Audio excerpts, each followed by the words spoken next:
a vida nossa deverá ser sempre um evangelho vivo. Ser uma mensagem que a pessoa possa recordar em todos os momentos. Ele vai dizer, meu pai, ah não. Minha mãe, ah, não posso fazer isso. Vou recordar a vocês uma história, faz pouco tempo faz poucos dias celebramos a festa de Todos os Santos. Tem um escritor inglês chamado Bruce Marshall, um grande romancista, dos maiores ingleses deste século, do 900. Ele é muito humorista, é um grande convertido ao cristianismo, ao catolicismo. Aliás, nós católicos deveríamos muitas vezes enfatizar esses grandes exemplos, estes homens que se reencontraram com Deus. Então, ele tem diversos romances onde ele conta tantas aventuras, tantas coisas que poderiam acontecer.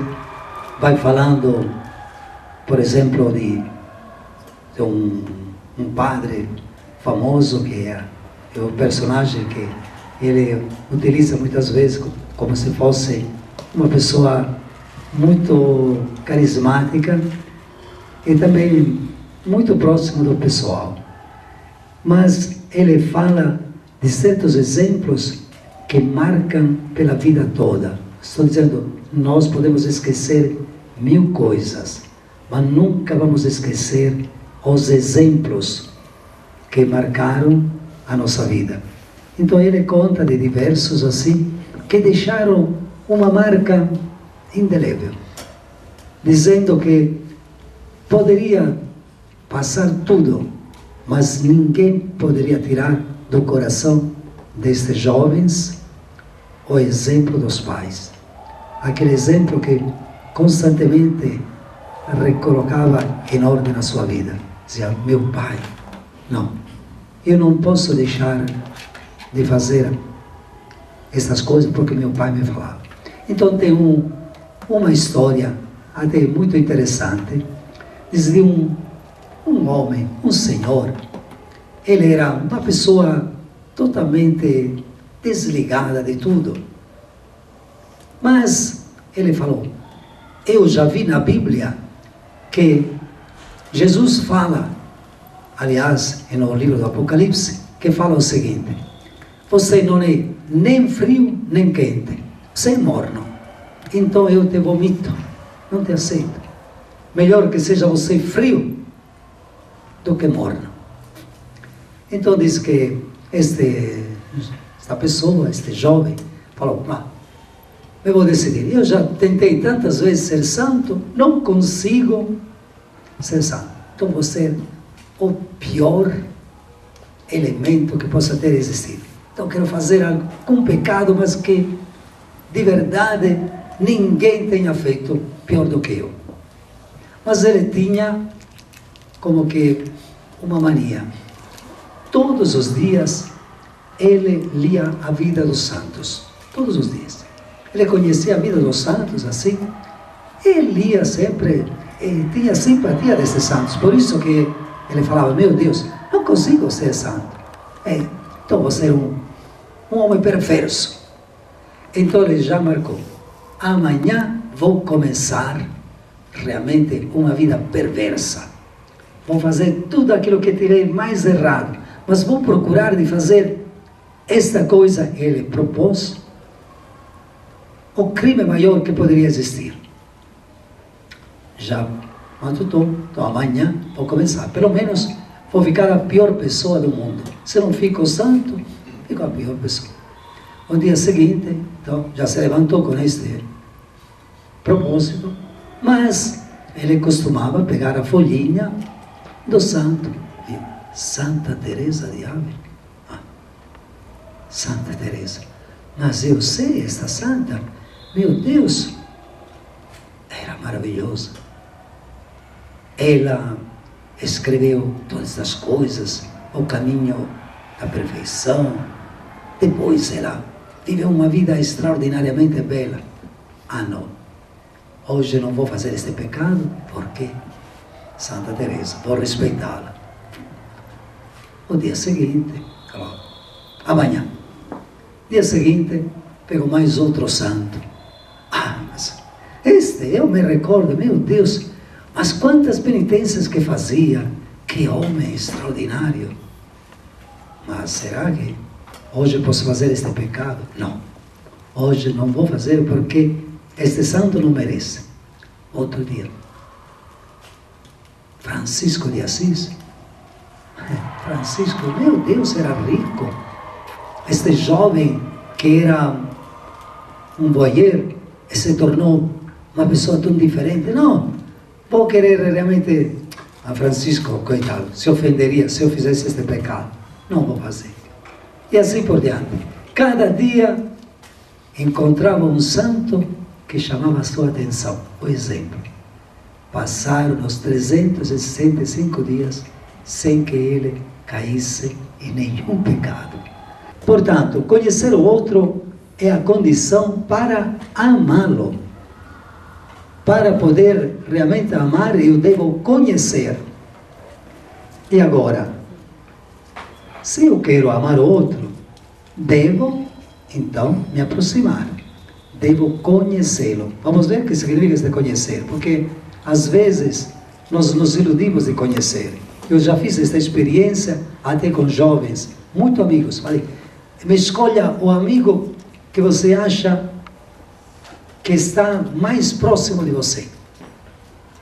E me diga agora, você, todo mundo escolheu, você me diga agora todas as qualidades deste amigo. Me fale os gostos deste amigo. Me fale dos pais, etc. Aos pouquinhos você vai entrando em profundidade, a pessoa diz, não sei. Você vê que nós não sabemos. Muita coisa nos iludimos. E isso acontece também na família, mesmo entre casais. Ser humano, o ser humano é um mistério. É uma história insondável. É difícil. Veja, é o microcosmo, mas é mais misterioso do que o macrocosmo. É mais difícil entender o ser humano do que entender o átomo, ou do que entender o universo. Cada um de nós é um mistério. Vocês podem notar como nós somos difíceis a serem compreendidos. Mesmo nós mesmos não nos compreendemos. É difícil. É um mistério. Só pode ser conhecido se for revelado. Revelado significa se ele tirar aquele véu. Então, como fazer para revelar esse mistério? Se trata de uma coisa tão difícil, então devemos encontrar o jeito. Eis, dialogar. Dialogar. Dialogar. Este é o grande segredo. Somente que não entendemos o que significa dialogar. Vocês vão ver como não é tão fácil. Nós dizemos que dialogamos, monologamos, duologamos, mas não dialogamos. Dialogar é alguma coisa diferente. É através do diálogo racional. Diálogo significa diálogos, perpassar o coração um do outro, entrar no jardim secreto do outro. Isso não é tão fácil. Nós temos sempre nossas reservas. O nosso jardim é um jardim secreto. É um jardim inexplorado. Vos disse que muitas vezes nem nós mesmos nos conhecemos. Então, podemos conhecer o outro e também dar-nos a conhecer com o diálogo. É um exercício. Não é fácil. E a maioria não tem. No entanto, sempre que falamos, nós nos conhecemos. Lá está escrito blá, blá, blá. Mas não entra. Não entra. É nada. Nada feito. Infelizmente, não é o blá, blá, blá que vai transformar-se em diálogo. Ou sempre que as pessoas falam, gera-se um conhecimento de uma relação, de relação de um em relação a outro. Cria-se laços, nem sempre. Então pode ser um blá blá blá, ou pode também alcançar alguma coisa. Mas vamos ver, o diálogo vai entrar mais em profundidade, entra no coração. Portanto, conversar não é dialogar. Isso é conversar, pode ser um meio, mas não é dialogar. Não imaginemos que eu converso sempre, mas nem por isso você dialoga. Conversar é falar de algo que não diz respeito diretamente a nós. Eu falo dos estudos do Toninho, da Mariazinha, eu falo da compra que fiz, eu falo da viagem que fiz, o que farei, eu falo da comida, mas não, você não está falando de si mesmo. Nós sempre ficamos assim, fora do grande tema. Conversar é falar de fatores exteriores que não nos envolvem. Então é muito fácil. Isso fazemos com qualquer pessoa, mesmo aqueles que são pouco conhecidos, podemos falar. Mas vou dizer, dialogar é profundidade. Conversar é transmitir notícias, transmitir informações. Quantos casais, eles ficam anos e anos, conversam, mas não dialogam. Estou dizendo que não se trata de coisas exteriores, se trata de revelar o jardim secreto de cada um de nós. Conversar é relatar fatos ou acontecimentos que se referem a terceiros. E aí temos até o prazer de fofocar, de estar lá mexericando, né? Mas esse não é ainda o diálogo. Estou dizendo que dialogar é comunicar ao outro o que vai dentro de mim, coração. Devo abrir as portas do meu coração. O que eu penso, o que eu gosto, aquilo que não gosto, aquilo que eu quero, aquilo que eu não quero. Veja que é diferente. Aqui já estou entrando dentro de mim. Entender o que estou pensando. O que você pensa. Mas não superficialmente. Vai por dentro. O que gosto, o que não gosto. Quantas vezes depois descobrimos de tanto tempo que a outra pessoa não gostava de determinadas coisas, determinadas atitudes, e nós repetimos. Justamente porque falta o diálogo. Então o que devo revelar? Os meus projetos, as alegrias, as tristezas, as conquistas, mesmo as decepções e os valores que eu amo. Este diálogo. Quando você entra a colocar tudo isso. Projetos. Será que outros sabem meu projeto? Será que já partilhamos a respeito disso? Quais as alegrias? Quantas vezes nós engolimos lágrimas, ou fazemos engolir, mas não revelamos. E assim, posso dizer, tristezas, ou também conquistas, porque nós conseguimos tantas alegrias que não partilhamos. Essas também decepções ou valores. Quando eu comunico ao outro todas as ações da minha inteligência, da minha vontade, aí começa o verdadeiro diálogo. Eu me dou a conhecer de verdade à medida que o outro faz o mesmo. Veja que é uma reciprocidade. Estamos falando aqui do casamento. Então, no casamento é muito importante isso. Senão, existe um contrato, mas não existe o verdadeiro casamento, que é a fusão de duas almas, dois no mesmo coração. Então, eu posso fazer este passo e devo encontrar também no outro a mesma disponibilidade.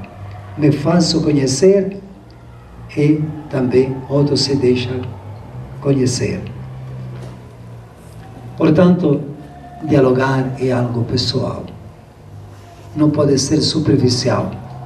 Eu comunico o que é meu, o que vai no meu interior. Eu sei que de grupos que tentam de fazer esse trabalho, até nós religiosos, até grupos de igreja, procuram fazer partilhas, mas não é fácil. Não é fácil. Nós temos, por exemplo, como religiosos, àquela mesa redonda, onde deveríamos nos abrir totalmente, não é fácil. Não é fácil. Portanto, eu posso imaginar também um casal, mesmo que tenha assim, as melhores intenções, mas se não fizer esforço, nunca entra em profundidade. Conversar é fácil, como vos disse, falar sobre o clima, sobre a crise, as coisas que vamos comprar, o que acontece no círculo de amizade. E assim, tudo aquilo que poderia ser do jornal, das notícias. Ou seja, falar de coisas exteriores a nós, mas não entramos no nosso íntimo. Estamos sempre dando voltas, mas não entramos. As conversas sempre existirão. Será impossível evitá-las. Somos seres que têm necessidade de comunicação, então este blá blá blá vai sempre existir. Agora, deveríamos aprender a arte de transformar esta nossa conversa em verdadeiro diálogo. Passar do primeiro quadro ao segundo quadro. Primeiro como se disse, pode ser monólogo, o esposo ou a esposa que fala só, e outro escuta.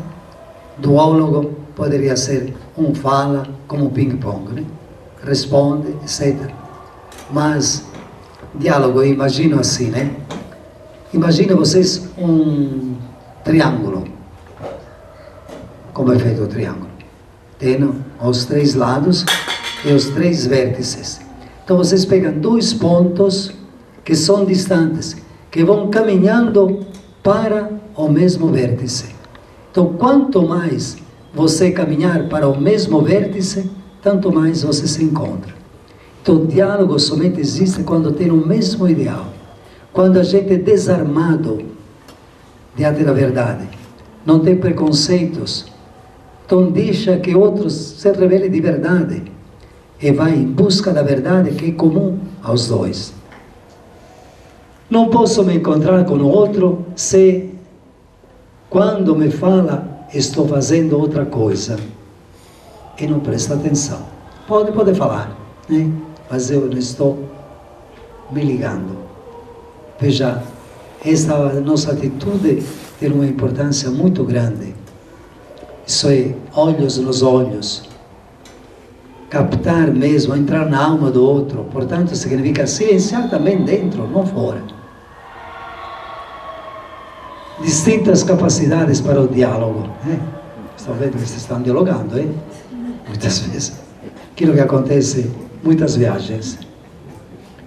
O diálogo é onde com maior força se manifesta a tensão entre o modo de ser feminino e masculino. Depois vocês vão ver que realmente todos nós sabemos isso. Não é uma coisa que aprendemos hoje. Já conhecemos que existe um jeito feminino e outro masculino. Vocês vão ver que o homem é mais silencioso. A mulher é muito mais falante. Mas isso não significa que seja defeito. Pode ser defeito uma coisa ou outra quando é exagerado. Mas vocês vão ver como a gente não compreende a psicologia do outro. E não compreende a psicologia que acontece. Desentendimentos. Veja aqui. Então, para terminar, muitas vezes o que é necessário? Basta uma palavra. Basta um olhar. Um gesto para chegar ao coração de quem nós amamos. Notem bem. Se trata de tocar fundo do coração, como aquela flecha. Vai direto. Basta uma palavra. Talvez aquela palavra contenha muito mais do que tantos discursos. Basta um olhar, às vezes, um gesto, para chegar ao coração de quem nós amamos. Madre Teresa de Calcutá, que tem muita experiência de doação, ela entendeu muito o que significa isto e nos deixa este recado. Eu deixaria então este momento para dialogar um pouquinho entre vocês, até se aproximarem, porque eu vejo alguma pessoa está sozinha, se coloca junto, para ver um pouquinho o que realmente entendemos do diálogo, como poderíamos facilitar e enriquecer o nosso diálogo. Depois passaremos uma outra coisa, depois entrar o cafezinho que nós preparamos também. Tá bom? Pode se aproximar, por gentileza. Olha a esposa. Não, direito. Você tirou eu? Vai pegar em flagrante? É, mas lógico, e o senhor pensa que eu não vou lhe filmar, mas eu vou comprovar isso. Não é assim não, é legal.